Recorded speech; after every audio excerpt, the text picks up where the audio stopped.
আসসালামু আলাইকুম, তাসরিমা নাহিদ আমন্ত্রণ জানাচ্ছি এনটিভির দুপুরের খবরে। ক্রাউন সিমেন্ট শিরোনাম দেখছিলেন, জানাবো পুরো খবর।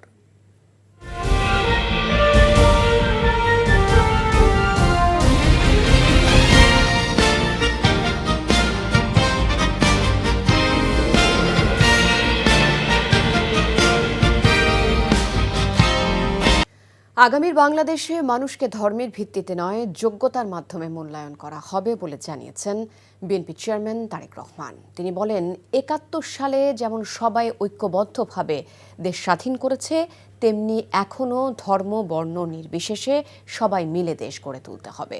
উন্নয়ন ও অগ্রগতির জন্য ধানের শীষে ভোট চান তিনি। ঠাকুরগাঁওয়ে নির্বাচনী জনসভায় এসব কথা বলেন বিএনপি চেয়ারম্যান। আকাশ আলমগীরের ক্যামেরায় হাসান মাহমুদের রিপোর্ট। টাঙ্গন নদী তীরবর্তী দেশের সবচেয়ে উত্তরের জনপদ ঠাকুরগাঁও জেলার জিলা স্কুল মাঠের ধানের শীষের জনতরঙ্গ ছড়িয়ে পড়ে চারপাশে। বিএনপি চেয়ারম্যান তারেক রহমানের উপস্থিতিতে উচ্ছ্বাসে আছড়ে পড়ে জনসমুদ্রের ঢেউ।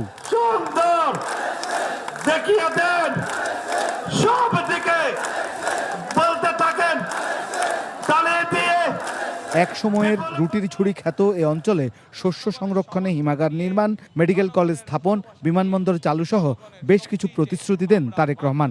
আমরা এই এলাকাকে কৃষি নির্ভর শিল্প আমরা এখানে বিকশিত করব।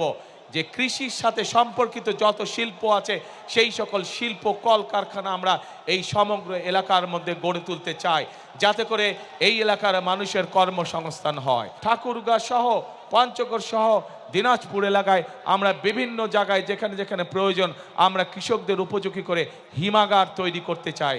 এই এলাকার মানুষ যাতে আরও ভালো চিকিৎসা পায়, সেই জন্য মেডিকেল কলেজের যে দাবিটি আছে ইনশাল্লাহ সেটিও আমরা বাস্তবায়ন করব।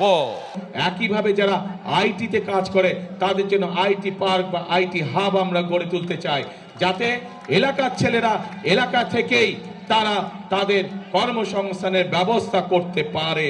ধানের শীষকে বিজয়ী করার আহ্বান জানিয়ে বিএনপি চেয়ারম্যান বলেন, বিগত ফ্যাসিবাদ নিজেদের স্বার্থে কাজ করেছে, মানুষের জন্য নয়। তিনি বলেন, মুক্তিযুদ্ধের মতো ঐক্যবদ্ধ হয়ে দেশকে এগিয়ে নিয়ে যেতে হবে।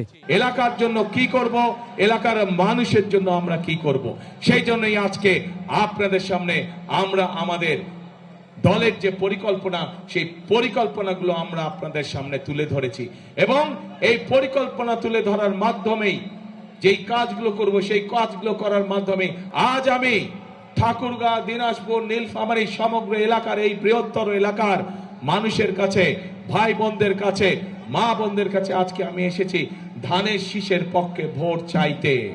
আপনারা যদি আমাদের হাতকে শক্তিশালী করেন, আপনারা যদি আমাদেরকে সমর্থন দেন, ইনশাআল্লাহ অতীতে যেমন বিএনপি সকল সময় আপনাদের পাশে ছিল, এলাকার উন্নয়নের জন্য কাজ করেছে, মানুষের দুঃখ ঘুচানোর জন্য কাজ করছে, ইনশাআল্লাহ ভবিষ্যতেও আমরা একইভাবে আপনাদের পাশে থাকব।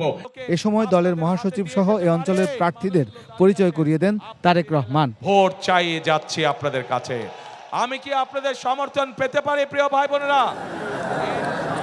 দেশের উত্তর জনপদের এই ঠাকুরগাঁও অঞ্চলে চেয়ারম্যান তারেক রহমান, আর এই অঞ্চলের মানুষ মনে করেন তার এই আগমন উপলক্ষে ধানের শীষের দোলায় আরো একবার জনতরঙ্গের ঢেউ লাগলো, এবং তারা মনে করছেন ত্রয়োদশ জাতীয় সংসদ নির্বাচনে সবচেয়ে বেশি আসন তারা উপহার দিতে পারবেন এই জনপদ থেকে।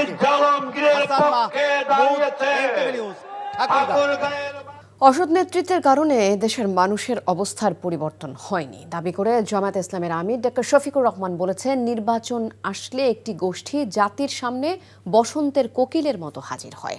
হবিগঞ্জ জেলা জামায়াত আয়োজিত জনসভায় তিনি আরও বলেন, জামায়াত রাজনীতিকে পেশা নয় দায়িত্ব হিসেবে নিয়েছে। নির্বাচিত হলে জামায়াত ইসলামের প্রতিনিধিরা জনগণের কাছে সম্পদের হিসাব দিবে বলেও জানান ডক্টর শফিকুর রহমান। হবিগঞ্জ থেকে আরো জানাচ্ছেন ওবায়দুল্লাহ মামুন, ক্যামেরায় ছিলেন সাব্বির হোসেন মার্শাল। বাংলার লন্ডন খ্যাত হজরত শাহজালাল শাহপুরাণের পুণ্যভূমি সিলেট বিভাগে সবশেষ সমাবেশে যোগ দিতে শনিবার সকালে হবিগঞ্জ নিউফিল্ড মাঠে আসেন জামায়াত ইসলামীর আমির। জামায়াত নেতৃত্বাধীন 11 দলীয় জোটের নির্বাচনী সমাবেশে যোগ দেন 8টি উপজেলার 4টি সংসদীয় এলাকার হাজারো কর্মী ও ভোটার। এ সময় তার আগামী ত্রয়োদশ জাতীয় সংসদ নির্বাচনে দাঁড়িপাল্লা ও জোটের প্রতীক সহ গণভোটে হায়ের পক্ষে ভোট চান জামায়াত ইসলামীর নেতারা। 12 তারিখ ভোট কেন্দ্র দখল করা, আপনারা কি করবেন? পাহারা দিতে পারবেন? প্রতিরোধ করতে পারবেন? চক্রান্ত আর ষড়যন্ত্র করে আর দমানো যাবে না এই জাতিকে। আগামীর বাংলাদেশ গড়ার জন্য আসুন আমরা ভোটের মাধ্যমে, গণভোটকে ভোটের মাধ্যমে আমরা জয়যুক্ত করি। হবিগঞ্জের মানুষের অর্থনৈতিক অবস্থার উন্নয়ন ও চা শ্রমিকদের ন্যায্য মজুরি ও সুযোগ সুবিধা বাড়ানোর প্রতিশ্রুতি দেন জামায়াত আমির। আমরা গ্রামকেও শিল্প বানাবো ইনশাআল্লাহ। বলবেন যে আপনারা কি কলকারখানা চালু করে দিবেন? হ্যাঁ দিব, কিন্তু সেই কলকারখানা হবে কৃষিভিত্তিক কলকারখানা ইনশাআল্লাহ। সেখানে শিক্ষিত যুবকেরা মেধা যোগ্যতা দিয়ে গ্রামের চেহারা পাল্টে দিবে। আপনারা কি চান এই হবিগঞ্জ আর সন্ত্রাস কবলিত থাকুক? যদি না চান তাইলে 12 তারিখ আপনারা সিদ্ধান্ত জানাবেন ইনশাআল্লাহ। যারা সন্ত্রাসের বিরুদ্ধে দাঁড়াবে তারা ন্যায় ইনসাফের পক্ষে ভোট দেবে, আর যারা সন্ত্রাসকে লালন করবে তারা অন্যদিকে ভোট দেবে। এই সময় জামায়াত আমির দাবি করেন তার দলের নির্বাচিত প্রতিনিধিরা শাসক নয়, জনগণের সেবক হতে চায়। এমনকি সরকারি সুযোগ সুবিধা গ্রহণ করবে না 11 দলীয় জোটের নির্বাচিত প্রতিনিধিরা। অত্যন্ত স্বল্প মূল্যে যেটা এমপি মন্ত্রীদেরকে দেওয়া হয় সেই প্লট আমরা নেব না। আমরা বলেছি বিনা ট্যাক্সের গাড়ি আমরা কিনবো না। তৌফিক তাকে ট্যাক্স দিয়ে গাড়ি কিনবো না, তাকে রিক্সা চলবো, এটাও যদি না তাকে পায়ে আটবো, কিন্তু জনগণের তহবিলের অপব্যবহার করবো না। এই বাংলাদেশের চাঁদার জ্বালায় সমস্ত মানুষ অতিষ্ঠ। ওই বাংলাদেশও দেখতে চাই না নিরীহ মানুষের বিরুদ্ধে মিথ্যা মামলা দিয়ে তাদেরকে আদালতে হাজির করে হেনস্থা করা হয়, তাদের উপর পৈশাচিক নির্যাতন করা হয়, সেই বাংলাদেশও দেখতে চাই না। সিলেট বিভাগের নির্বাচনী জনসভার মধ্য দিয়ে শেষ সমাবেশ করতে যাচ্ছে বাংলাদেশ জামায়াত ইসলামের আমির ডাক্তার শফিকুর রহমান। এই সমাবেশের মধ্য দিয়ে তিনি আগামীতে ইনসাফ, ন্যায়পরায়ণ ও দুর্নীতিমুক্ত বাংলাদেশ গড়ার আহ্বান জানিয়ে ভোটারদেরকে 11 দলীয় দলের প্রতীক ও ভোটের পক্ষে রায় দেওয়ার আহ্বান জানিয়েছেন। এরপর দুপুরে মৌলভীবাজারে কুলাউড়ায় জেলা জামায়াত আয়োজিত নির্বাচনী সমাবেশে যোগ দেন ডাক্তার শফিকুর রহমান। বলেন, যারা চাঁদাবাজি, দখল ও দুর্নীতিতে নাক ডুবিয়েছে তাদের মুখে দুর্নীতি বন্ধের কথা মানায় না। এছাড়া বিভাগীয় নির্বাচনী সমাবেশে যোগ দিতে বিকেলে সিলেটের সরকারি আলিয়া মাদ্রাসা মাঠে বক্তব্য রাখবেন জামায়াত ইসলামের আমির doctor Shafiqur Rahman. Obaidullah Mamun, NTV news, Sylhet. Dhaka 14, 16 ও 18 আসনের মধ্যে 18% ভোট কেন্দ্রকে ঝুঁকিপূর্ণ ঘোষণা করেছে আইন শৃঙ্খলার দায়িত্বে মাঠ পর্যায়ে থাকা সেনাবাহিনী। আজ রাজধানীর মিরপুর ইনডোর স্টেডিয়ামে জাতীয় সংসদ নির্বাচন, ঢাকা 14, 16 ও 18 আসনের সার্বিক নিরাপত্তা ও নির্বাচনের সামগ্রিক প্রস্তুতি নিয়ে আয়োজিত এক সংবাদ সম্মেলনে এই তথ্য জানান Mirpur camp commander lieutenant colonel SM. Fuad Masrur. তিনি বলেন, ঢাকা 14 ও 16 আসনকে অধিক ঝুঁকিপূর্ণ হিসেবে চিহ্নিত করা হয়েছে। ভোটারদের নির্বিঘ্নে আসা যাওয়ার বিষয়ে সজাগ থাকার কথাও জানান তিনি। বলেন, অধিক ঝুঁকিপূর্ণ, মধ্যম ও সাধারণ হিসেবে ভোট কেন্দ্র চিহ্নিত করে সেই হিসেবেই ব্যবস্থা নেওয়া হচ্ছে। কিছু কিছু ক্ষেত্রে প্রশাসন নিরপেক্ষতা হারিয়েছে বলে অভিযোগ করেছেন ঢাকা 6 আসনের বিএনপি প্রার্থী ইশরাক হোসেন। দুপুরে নির্বাচন ভবনে নির্বাচন কমিশনের সিনিয়র সচিব আখতার আহমেদের সাথে সাক্ষাৎ শেষে সাংবাদিকদের কাছে তিনি এমন অভিযোগ করেন। সিনিয়র সচিবের সাথে দেখা করে ইশরাক হোসেন কমিশনে লিখিত অভিযোগ দেন। অভিযোগে তিনি ঢাকা 6 আসনের একটি কেন্দ্রে জামায়াতের প্রার্থীর পক্ষে লাঠিসোঁটা, দেশীয় অস্ত্র ও আগ্নেয়াস্ত্র মজুদ থাকার কথা জানান। এই তথ্য জানার পরও সূত্রাপুর থানার ওসি কোনো আইনানুগ ব্যবস্থা না নিয়ে অস্ত্রগুলো গোপনে সরিয়ে নিয়ে যাওয়ার সুযোগ তৈরি করার অভিযোগ করেন বিএনপির এই প্রার্থী।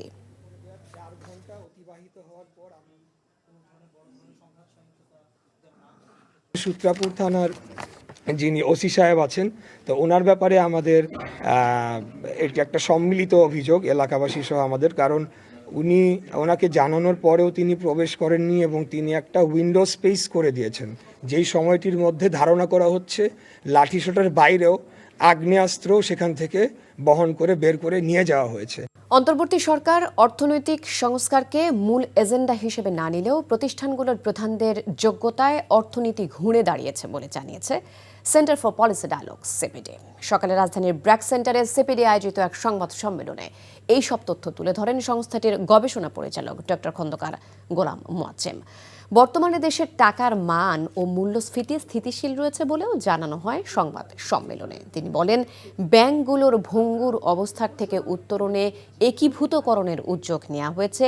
এছাড়া টাকা পাচারও ঠেকানো গেছে। তবে আগামী সরকার যেন নতুন কোনো ব্যাংকের অনুমতি না দেয় সে বিষয়ে আহ্বান জানিয়ে গোলাম মোয়াজ্জেম বলেন, অন্তর্বর্তী সরকারের নিয়োগকৃত যেসব কর্মকর্তা সাফল্য দেখিয়েছেন তাদের যেন স্বপদে বহাল রাখা হয়। স্থানীয় সরকার শক্তিশালী করা ছাড়া এমপি নির্ভর যদি আমরা বাংলাদেশের উন্নয়ন চিন্তা করি, এটা আসলে অনেক ক্ষেত্রেই আমাদের উন্নয়নকে পর্যাপ্তভাবে এগুতে দেবে না।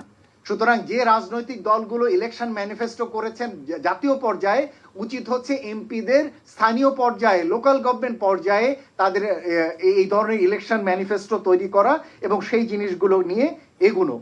রাজধানীর ভাসানটেক এলাকায় মেডিকেল ক্যাম্প ও ওষুধ বিতরণ অনুষ্ঠানে উদ্বোধন করেছেন ডক্টর জোবায়দা রহমান। শহীদ রাষ্ট্রপতি জিয়াউর রহমানের জন্মবার্ষিকী উপলক্ষে ভাসানটেক এলাকার বিআরবি মাঠে স্থাপিত মেডিকেল ক্যাম্পে এই কর্মসূচির উদ্বোধন করেন তিনি। এছাড়া ভাসানটেক বস্তিতে আগুনে পুড়ে যাওয়া 6 পরিবারের শিশুসহ 19 জনকে আর্থিক সহায়তা ও খাদ্য সামগ্রীও তুলে দেন বিএনপি চেয়ারম্যানের স্ত্রী। এ সময় তিনি এলাকার মানুষের অভাব, অভিযোগ ও সমস্যার কথা শোনেন এবং বিএনপি নির্বাচিত হলে সব সময় জনগণের পাশে থাকবে বলে এলাকার সাধারণ মানুষকে আশ্বস্ত করেন। নির্বাচনকে প্রভাবিত করতে একটি দল নানা ধরনের ষড়যন্ত্র চালাচ্ছে বলে অভিযোগ করেছেন বিএনপির নির্বাচন পরিচালনা কমিটির মুখপাত্র ডক্টর মাহদি আমিন। আজ গুলশানে দলটির নির্বাচন পরিচালনা অফিসে সংবাদ সম্মেলনে তিনি বলেন, লক্ষ্মীপুরে ভোটে ব্যবহারের অবৈধ সিল উদ্ধার করা হয়েছে। জামায়াতে ইসলামের একজন নেতার নির্দেশে তা করা হয়েছে বলে গ্রেপ্তারকৃত ব্যক্তি জানিয়েছেন। জাল ভোট দেবার উদ্দেশ্যে বিপুল পরিমাণ বোরখা এবং নিকাব প্রস্তুত করা হয়েছে বলেও জানান তিনি। তাই নির্বাচনের সময় নারী কক্ষে পোলিং কর্তৃপক্ষের সামনে মুখ খুলে পরিচয় নিশ্চিত করার দাবি জানান মাহদি আমিন। এছাড়াও অতিরিক্ত ব্যালট ছাপানোর প্রস্তুতির তথ্যও পেয়েছে বিএনপি, যা জাল ভোট দেবার আশঙ্কা তৈরি করছে। বিভিন্ন জায়গা থেকে খবর পাচ্ছি যে ধর্মীয় অনুভূতিকে অপব্যবহার করে এবং জাল ভোট দেওয়ার উদ্দেশ্যে বিপুল সংখ্যক বোরখা এবং নিকাব প্রস্তুত করা হচ্ছে। পর্যবেক্ষকের নামে বেশ কিছু প্রতিষ্ঠানের একটি বিশেষ রাজনৈতিক দলের সাথে সংশ্লিষ্টতার বিভিন্ন অভিযোগ আসছে। আমরা মনে করি এইসব বিষয়ে একটি সুষ্ঠু নির্বাচন অনুষ্ঠানের পথে অন্তরায়। এমনকি অতিরিক্ত ব্যালট ছাপানোর প্রস্তুতির তথ্য আমরা পেয়েছি। পুরাতন ঢাকার সূত্রাপুরে সেই দলেরই একজন নেতার বাড়িতে অভিযান চালিয়ে ক্রিকেট খেলার 152টি স্ট্যাম্প উদ্ধার করেছেন আইনশৃঙ্খলা বাহিনীর সদস্যরা। তাহলে কি তারা নির্বাচনের সময় দেশব্যাপী সহিংসতার কোনো প্রস্তুতি নিচ্ছে? জামায়াতে ইসলামের আমির ডক্টর শফিকুর রহমানের নির্বাচনী এলাকা মিরপুর 15 আসনে নির্বাচনী প্রচারণার অংশ হিসেবে রাজধানীতে সমাবেশ ও মিছিল করেছে জামায়াতে ইসলামের নারী বিভাগ। রাজধানীর মিরপুর 10 নম্বর গোলচত্বরে নারী সমাবেশ অনুষ্ঠিত হয়। এতে সভাপতিত্ব করেন জামায়াতের কর্মপরিষদ সদস্য ইরানী আক্তার। তিনি বলেন, মিরপুর 15 আসনে জামায়াতে ইসলামের প্রার্থী ডক্টর শফিকুর রহমান সমাজের বিদ্যমান সব ধরনের অকল্যাণ দূর করে একটি মানবিক, ন্যায়ভিত্তিক ও ইনসাফপূর্ণ সমাজ গড়ে তুলবেন। তিনি বলেন, নারীর মুক্তি, নারীর নিরাপত্তা ও নারীর অধিকার কেবল ন্যায় ও ইনসাফ ভিত্তিক সমাজ ব্যবস্থার মাধ্যমেই নিশ্চিত করা সম্ভব। তিনি সকল নারী ভোটার সহ সমাজের সর্বস্তরের মানুষকে ন্যায় ও ইনসাফের পক্ষে ভোট দেবার আহ্বান জানান। সমাবেশ শেষে একটি বিক্ষোভ মিছিল বের হয়ে কাজীপাড়া মেট্রো স্টেশনের সামনে গিয়ে শেষ হয়। সাবেক প্রেসিডেন্ট আব্দুল হামিদের বিলাসী সড়ক এখন কিশোরগঞ্জের হাওরবাসীর গলার কাঁটা। শত কোটি টাকা ব্যয়ে নির্মাণ করা ওই সড়কের কারণে চরম হুমকির মুখে এলাকাবাসীর জীবিকার প্রধান অবলম্বন কৃষি। আগামীতে হাওরের পিছিয়ে পড়া জনগোষ্ঠীর স্বাস্থ্য, শিক্ষা ও কৃষিকে গুরুত্ব দেবেন এমন প্রার্থী নিয়ে ভাবছেন স্থানীয়রা। কিশোরগঞ্জ প্রতিনিধি মারুফ আহমেদকে সঙ্গে নিয়ে ওবায়দুল্লাহ মামুনের রিপোর্ট। ছবি তুলেছেন মোখলেসুর রহমান। সারা দেশের ভ্রমণ পিপাসু মানুষের চিত্ত বিনোদনের অন্যতম খোরাক কিশোরগঞ্জের ইটনা, মিঠামইন, অষ্টগ্রামের হাওরের বুক চিরে গড়ে তোলা এই সড়ক, যার দৈর্ঘ্য ৩০ কিলোমিটার আর এর নির্মাণ ব্যয় ৮৪৭ কোটি টাকা। প্রতি কিলোমিটার নির্মাণ খরচ ২৮ কোটি ৩৩ লাখ টাকা। এমন বিলাসী প্রকল্প বাস্তবায়ন করা হয়েছে সাবেক প্রেসিডেন্ট আব্দুল হামিদের বাড়িতে যাতায়াতের জন্য।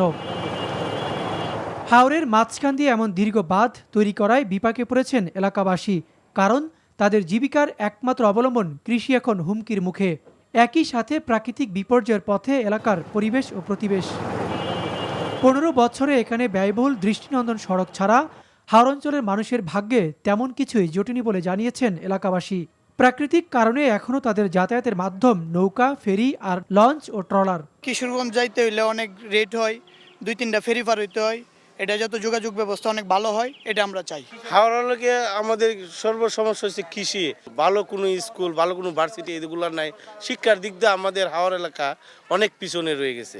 আগামী ত্রয়োদশ জাতীয় নির্বাচনে কিশোরগঞ্জ ৪ আসনে ভোটাররা শহরের সাথে সহজ যোগাযোগ ব্যবস্থা ও স্বাস্থ্যসেবার নিশ্চয়তা চান। আমাদের শিক্ষার অবস্থা উন্নত করা, আমাদের হসপিটালে ঠিকমতো ডাক্তার পাওয়া যায় না, ডাক্তার যদি ঠিকমতো তাহে তাহলে আমাদের সাধারণ জনগণের লেগে উপকার হয়। আসনটিতে বিএনপির প্রার্থী তুমুল আলোচিত ও সমালোচিত ব্যক্তি অ্যাডভোকেট ফজলুর রহমান। তার প্রধান প্রতিদ্বন্দ্বী হিসেবে মাঠে আছেন ১১ দলীয় জোট প্রার্থী জামায়াতের অ্যাডভোকেট রোকন রেজা শেখ। এছাড়া মাঠে আছেন ২ জন স্বতন্ত্র প্রার্থী। তবে ভোটাররা তুমুল লড়াইয়ের সম্ভাবনা দেখছেন দাঁড়িপাল্লা ও ধানের শীষের মধ্যে। আমার সাথে যারা ইলেকশন করছে সবাই আমার সন্তানের মতো, কে কোন দল করে আমি এটা চাইও দেখি না। এবং ইলেকশন যদি ভোট হয় এখানে 10% আর 90% হবে, এই হলো অবস্থা। এখানে কোনো ভোট টোট, এখানে মানুষ এমনি ফুর্তি করে। সমস্ত মানুষ হলো ধানের শীষ তারেক রহমান ফজলুর রহমানের পক্ষে। মানুষ প্রত্যেকটা দলের প্রতি এখন অতিষ্ঠ হয়ে এখন সবাই চিন্তা ভাবনা করতেছে আসলে একমাত্র জামাতের কাছে মানুষ নিরাপদ মনে করতেছে। এই জন্য ইটনামিটামনের অষ্টগ্রামের একবার সকল দলমত নির্বিশেষে হিন্দু সহ সবাই জামাতের উপর একটা আস্থা আসছে। ইটনা, মিঠামইন, অষ্টগ্রামের 25টি ইউনিয়নে ভোটার আছেন ৪,০৮,০০০। হাওর অঞ্চলের এই সুদীর্ঘ ৩৩ কিলোমিটার দৃষ্টিনন্দন সড়কের নিচে চাপা পড়েছে ২.৫ লাখ হেক্টর কৃষি জমি। আগামীতে যারাই এই আসন থেকে এমপি নির্বাচিত হবেন, যারা কৃষক এবং স্বাস্থ্য শিক্ষা নিয়ে কাজ করবেন, তাদেরকে নির্বাচিত করার কথা বলছেন হাওর অঞ্চলবাসী। Obaidullah Mamun, NTV news, Mithamain, Kishoreganj. NCT পরিচালনায় বিদেশি প্রতিষ্ঠানকে দায়িত্ব দেবার প্রতিবাদে দুদিনের কর্মবিরতির কাল থেকে আবারও অনির্দিষ্ট কালের জন্য সর্বাত্মক ধর্মঘটের ডাক দিয়েছে চট্টগ্রাম নিউ মোরিং কন্টেইনার টার্মিনালের শ্রমিক কর্মচারীরা। সকালে জেলা প্রেস ক্লাবে সংবাদ সম্মেলন করে এই কর্মসূচির ঘোষণা দেন তারা। এর আগে নৌ পরিবহন উপদেষ্টার সাথে শ্রমিক কর্মচারীদের বৈঠকের পর দুদিনের জন্য কর্মসূচি স্থগিত করে আন্দোলনকারীরা। এতে বন্দরে কর্মচাঞ্চল্য ফিরতে শুরু করে। জাহাজ থেকে পণ্য খালাস কার্যক্রম চলছে। বন্দর কর্তৃপক্ষ বলছে এই 2 দিনে স্বাভাবিক দিনের তুলনায় বেশি পণ্য খালাস করা হয়েছে। এদিকে শ্রমিক নেতারা অভিযোগ করে বলেন, কর্মসূচি স্থগিত করার পরও বন্দর কর্তৃপক্ষ আন্দোলনরতদের বিরুদ্ধে শাস্তিমূলক ব্যবস্থা নেওয়া শুরু করেছে। এজন্য বন্দর চেয়ারম্যানকে দায়ী করে তার পদত্যাগ সহ কঠোর কর্মসূচির ঘোষণা করেন শ্রমিক নেতারা। এই ছিল দুপুরের খবরে। 5টায় দেশের খবর দেখার আমন্ত্রণ রইল। ধন্যবাদ সবাইকে।